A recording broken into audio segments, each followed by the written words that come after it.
بسم اللہ الرحمن الرحیم۔ السلام علیکم ورحمۃ اللہ وبرکاتہ۔ محترم ناظرین، خوشی کسے کہتے ہیں؟ خوشیاں ہوا کے جھونکے کی طرح آ کے کیوں چلی جاتی ہیں؟ حقیقی بات یہی ہے کہ خوشی انسان کی زندگی میں بہت اہم کردار ادا کرتی ہے۔ خوشی صحت کو بہتر کرتی ہے، خوشی عمر میں برکت کا باعث بنتی ہے، خوشی لوگوں کی نظر میں عزت و احترام کا سبب بنتی ہے، خوشی چہرے پر رونق لاتی ہے، خوشی ہمارے اخلاق کو بہتر کرتی ہے، خوشی انسانی زندگی کی بنیادی ضرورت میں ہے۔ خوشی کے جذبات بہت انمول ہوتے ہیں، اسی لیے زندگی خوشی سے ہی اچھی لگتی ہے۔ خوشی ایک بہت بڑی نعمت ہے جس کی ہر ایک کو خواہش ہوتی ہے، لیکن اپنی مرضی سے خوشی حاصل کرنا اور خوشیوں کا ہمیشہ کسی کے ساتھ رہنا کسی انسان کے بس کی بات نہیں، اس کے ہاتھ میں نہیں ہوتی، اس کے اختیار میں نہیں ہوتی۔ اب سوال پیدا ہوتا ہے کہ خوشی کہتے کسے ہیں؟ خوشی باطنی حالت کا نام ہے، خوشی دل کے اندرونی کیفیت کا نام ہے جس کے ذریعہ انسان باطنی طور پر سکون کا احساس کرتا ہے۔ یہ سکون انسان کے لیے بہت ضروری ہے۔ دین کا اصل مقصد انسان کو حقیقی خوشی تک پہنچانا ہے، چاہے وہ دنیاوی خوشی ہو یا اخروی خوشی ہو، اور یہ خوشی خدا سے قربت کے نتیجے میں حاصل ہوتی ہے۔ اصل خوشی یہ ہے کہ ہمارا رب ہم سے راضی ہو جائے، زندگی اللہ کے پسندیدہ کاموں میں گزرے اور انسان اللہ کی نافرمانی سے بچ جائے۔ انسان کی زندگی دکھ سکھ، خوشی اور غمی، بیماری اور صحت، نفع و نقصان، آزادی و پابندی سے جو ہے وہ گزرنا، اسی طرح صبر، شکریہ، ساری چیزیں انسان کی زندگی کا لازمی حصہ ہیں، اور اللہ تعالیٰ نے شریعت میں صبر اور شکر کو لازمی قرار دیا ہے تاکہ بندہ ہر حال میں اپنے خالق کی طرف رجوع کرے۔ اگر اسے خوشی حاصل ہو جائے تو اسے چاہیے کہ اپنے رب کا شکر ادا کرے، اور اگر اسے غم، پریشانی اور دکھ سکھ آ جائے، دکھ اور مصیبت آئے، تو اسے چاہیے کہ وہ صبر کرے۔ سیدنا حضرت صہیب رومی رضی اللہ تعالی عنہ سے روایت ہے کہ رسول اللہ صلی اللہ علیہ وآلہ وسلم نے فرمایا کہ مومن کا معاملہ بھی بہت ہی عجیب ہے، اور اس کے ہر حال میں خیر ہی خیر ہے۔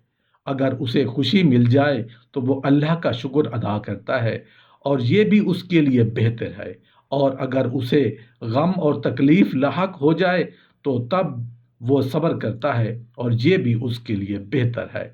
خوشی پر صرف اور صرف اس پر اللہ کا قبضہ ہے، خوشی پر اللہ کا کنٹرول حاصل ہے، خوشی کا اختیار صرف اور صرف اللہ کے پاس ہے۔ خوشی ہوا کا ایک جھونکا ہے جس کے گزر جانے کا احساس تک نہیں ہوتا۔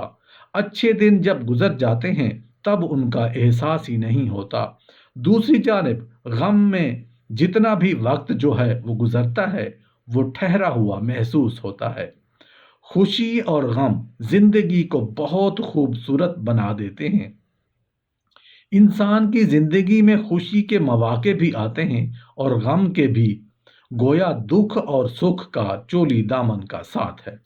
آج ہم خوشی سے سرشار ہیں تو کل غم کا شکار ہو سکتے ہیں۔ کسی کو بھی معلوم نہیں کہ آنے والے پل میں کیا ہوتا ہے۔ کوئی نہیں جانتا کہ عالم غیب سے کیا ظہور ہونے والا ہے۔ انسان تو معذور اور مجبور ہے۔ دنیا کو دارالامتحان قرار دیا گیا ہے اور آخرت کو دارالجزا قرار دیا گیا ہے۔ امید اور حوصلہ مند رہتے ہوئے رنج و غم سے اپنے آپ کو بچانا اور خوش رہنا یہ ہمارے لیے ضروری ہے، لیکن اتنی بات کافی نہیں، بلکہ اصل بات یہ ہے کہ خوشی اور غمی سب اللہ کی طرف سے ہے۔ مال، ملک، عیاشی وغیرہ یہ خوشی کا باعث حقیقی طور پر نہیں ہو سکتے۔ ہمیں یہ چاہیے کہ ہم اللہ کے آگے جھکیں اور اسی سے ہمیں دنیا کی بھی خوشی حاصل ہو، آخرت کی بھی خوشی حاصل ہو۔ قرآن کریم کی سورہ طلاق کی آیت نمبر 4 میں اللہ تعالیٰ فرماتے ہیں، جو اللہ سے ڈرے گا اللہ تعالیٰ اس کے لیے ہر مشکل سے نکلنے کا راستہ بنا دے گا اور اسے وہاں سے رزق عطا فرمائے گا جسے وہ پہلے سے جانتا بھی نہیں ہے۔ چونکہ آخرت کی زندگی ہمارے لیے آئیڈیل لائف ہے اور جنت جیسا گھر ہمارے لیے آئیڈیل ہوم ہے، اور اس کی وجہ سے ہی ہمیں یہ چاہیے کہ ہم اللہ تعالیٰ کو راضی کریں، اللہ تعالیٰ کو خوش کریں۔ اللہ تعالیٰ کو راضی کرنے کا سب سے بڑا طریقہ یہ ہے کہ حضرت محمد الرسول اللہ صلی اللہ علیہ وآلہ وسلم کو صحیح معنی میں اپنا حقیقی محبوب اور اپنا آقا، اپنا امام اور لیڈر سمجھے۔ بحیثیت مسلمان ہم محمد الرسول اللہ صلی اللہ علیہ وآلہ وسلم کو کس طرح اپنا آقا اور لیڈر مان سکتے ہیں؟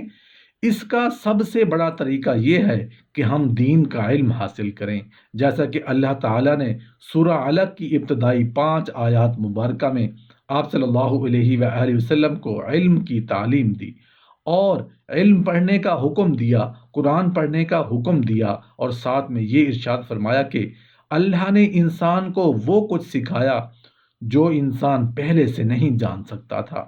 خوشی کا اصل سبب یہ بھی ہے کہ ہم دینی اور روحانی جو معاملات ہیں ان کو سر انجام دیں۔ مثال کے طور پر نماز کے بارے میں رسول اللہ صلی اللہ علیہ وآلہ وسلم نے فرمایا، میری آنکھوں کی ٹھنڈک نماز ہے۔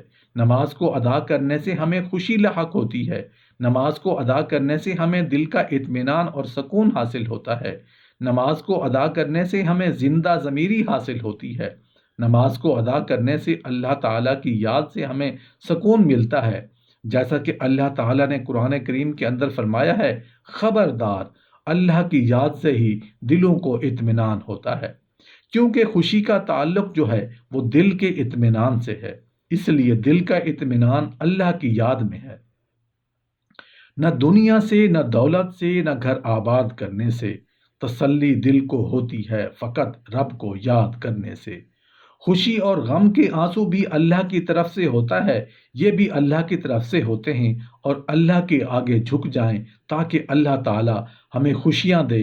اور ان میں سے ایک سبب خوشی کا حاصل کرنے کا یہ بھی ہے کہ حدیث کے اندر آتا ہے، رسول اللہ صلی اللہ علیہ وآلہ وسلم فرماتے ہیں، حضرت ابو ہریرہ رضی اللہ عنہ روایت کرتے ہیں کہ روزہ دار کو 2 خوشیاں نصیب ہوتی ہیں۔